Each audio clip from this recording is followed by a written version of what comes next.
special place and a very special day. Thank you to Vice President Vance, doing a terrific job. Thanks also to a man who has devoted his life to service members and veterans, Secretary of Defense Pete Hegseth, who's doing really well. He went through a lot, didn't he? But he's doing really well. He's a tough cookie. That's what we want, is a tough cookie.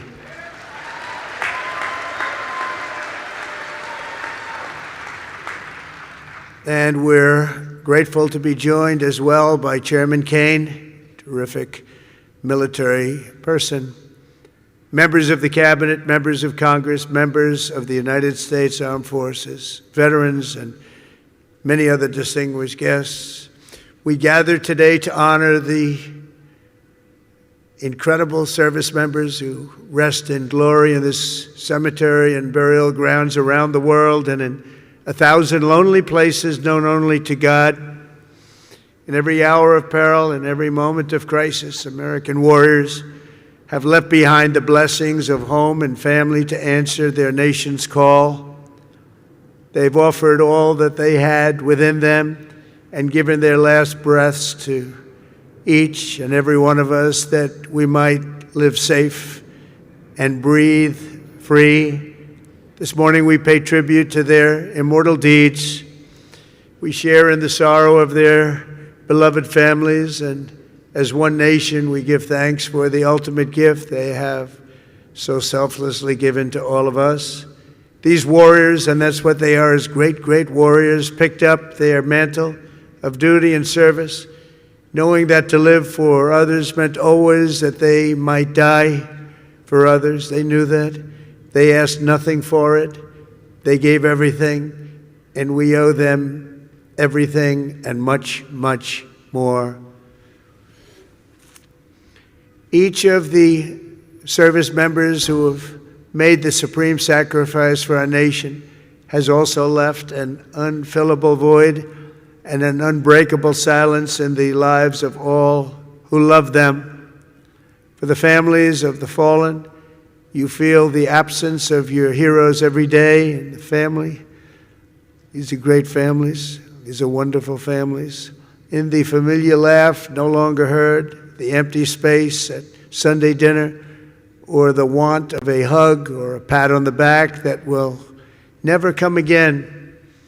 Every Gold Star family fights a battle long after the victory is won, and today we lift you up and we hold you high.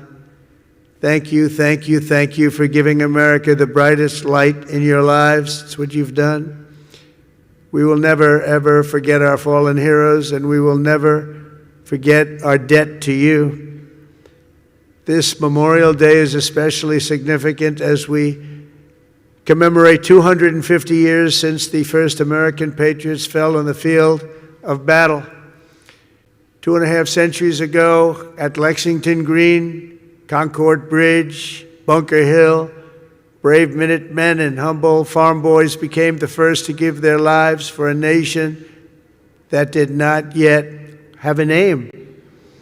With their deaths, men like John Brown, 23, Samuel Hadley, 28, and Abner Hosner, 21, ignited the flame of liberty that now lights the inspires everybody and the entire world. Those young men could never have known what their sacrifice would mean to us, but we certainly know what we owe to them. Their valor gave us the freest, greatest, and most noble republic ever to exist on the face of the earth, a republic that I am fixing after a long and hard 4 years. That was a hard 4 years we went through.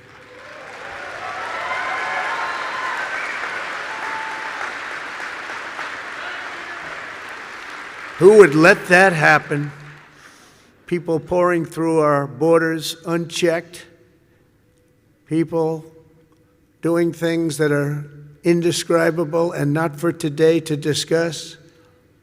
But the republic that is now doing so very well, we're doing so very well right now, considering the circumstances, and will do record-setting better with time, we will do better than we've ever done as a nation, better than ever before. I promise you that.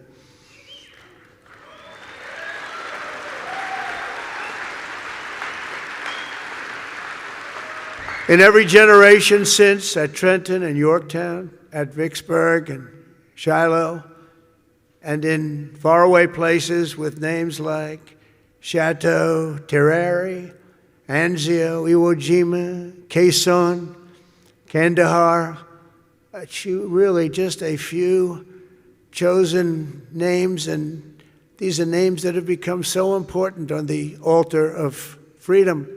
They plunged into the crucible of battle, stormed into the fires of hell, charged into the valley of death, and rose into the arms of angels. The sacrifice that they made was not merely for a single battle, a long-ago victory, or a fleeting triumph, decades or centuries past. Their sacrifice was for today, tomorrow, and every morning thereafter. Every child that lives in peace, every home that is filled with joy and love, every day the Republic stands is only possible because of those who did what had to be done when duty called, and the cost was everything to them and to their families. Our debt to them is eternal, and it does not diminish with time. It only grows and grows and grows with each passing year. The greatest monument to their courage is not carved in marble or cast in bronze. It's all around us, an American nation, 325 million strong, which will soon be greater than it has ever been before. It will be.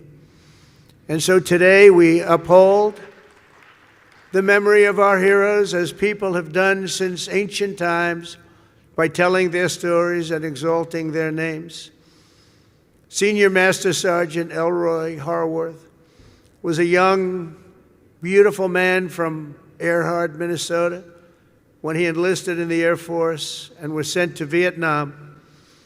59 years ago this very week, Elroy and his crewmates climbed into the dark skies over Da Nang on a classified mission known as Operation Carolina Moon. Their aim was to blow up a key enemy bridge, and while other crews had tried and failed, they were determined to try and get it done in the face of extreme danger, and they knew how bad it was. As their C-130 closed in on its target, and Elroy jockeyed his 5,000 pounds of explosives into position, the aircraft came under unbelievably intense fire. They'd never seen anything like it. Try as they might, they were hit as the plane swung low and they went down deep in enemy territory. Elroy was just 24 years old when he gave his life for America, leaving behind a beautiful young wife who was 7 months pregnant. That meant Elroy would never know the joy of meeting his son Troy or seeing him grow, and he would never have the pride to watch his son follow in his father's footsteps and serve 2 decades in the U.S. Army. Sergeant First Class Troy Harworth is with us today, joined by his wife Sonia and their son John, the grandson Elroy never got to hold. Thank you, Troy, and thank you, John, and above all, thank you, Elroy. Thank you very much. Please stand up. Thank you, wherever you may be.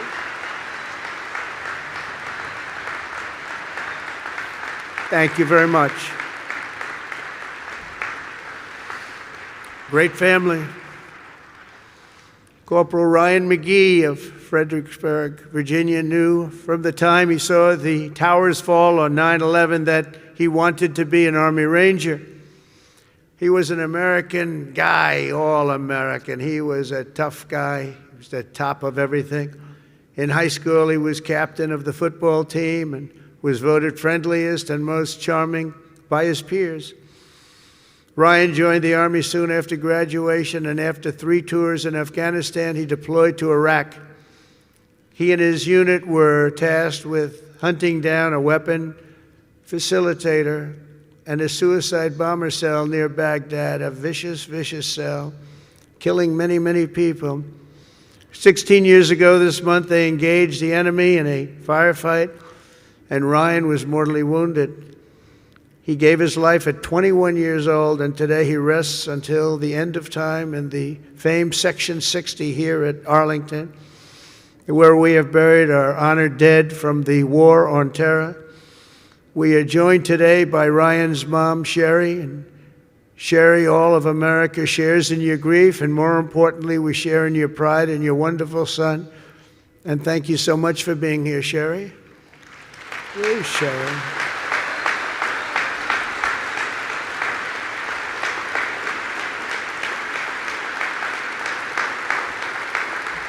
Thank you, Sherry. Thank you very much. On behalf of everyone. This crowd is so big, she's hard to find. Once I saw her, she really stands out. Thank you, Sherry, very much. Senior Chief Petty Officer Shannon Kent grew up in Pine Plains, New York, before enlisting in the Navy in 2003. And she quickly became one of the rising stars. She was an absolute winner. As a linguist, translator, and cryptologic technician, Shannon worked alongside elite special force units like Delta Force and Navy SEALs to help them capture and kill terrorists. She was among the first women ever to do it, and she did it better than anyone.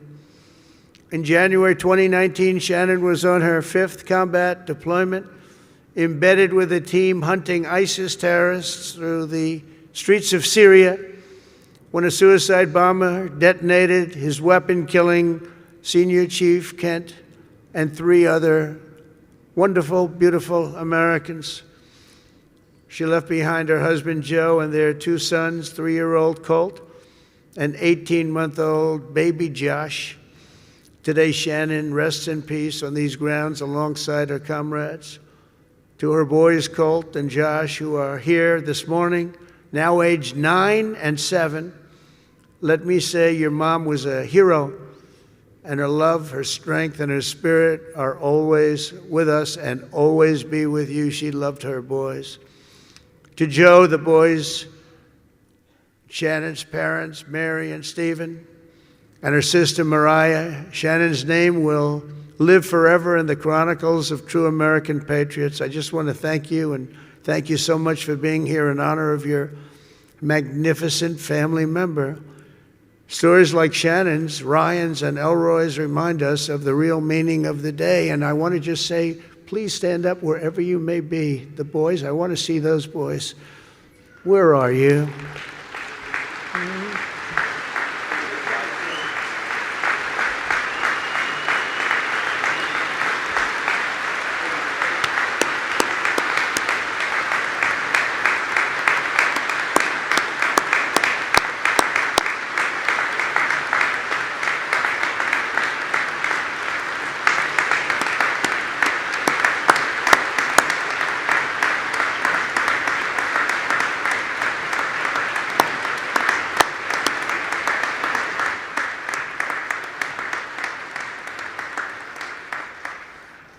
Yeah, good-looking guys. Thank you very much for being here. All of you, thank you so much. We should never forget, even for a moment, that freedom is a gift of the highest cost and peace is won at the most precious price. These extraordinary American heroes and their immense and ultimate sacrifices, they offer only the faintest glimpse at the infinite grace we have received from all who laid down their lives for America. Over the past 250 years, we're going to have a big, big celebration, as you know, 250 years. In some ways, I'm glad I missed that second term where it was, because I wouldn't be your president. For that most important of all, in addition, we have the World Cup and we have the Olympics. Can you imagine? I missed that 4 years, and now look what I have. I have everything. Amazing the way things work out.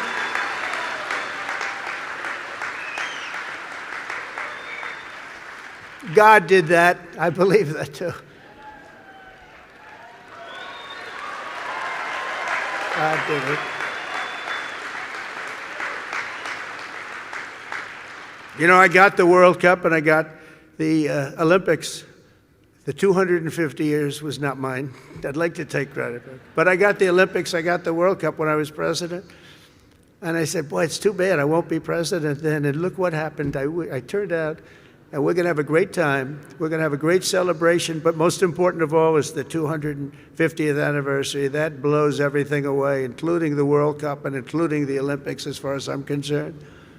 In any corner of this cemetery, at any resting place for our war dead, anywhere on earth, you'll find untold stories of equal heroism and heartbreak unmatched, patriotism and devotion and acts of selflessness and courage so enormous they defy comprehension. Most people can't even imagine it.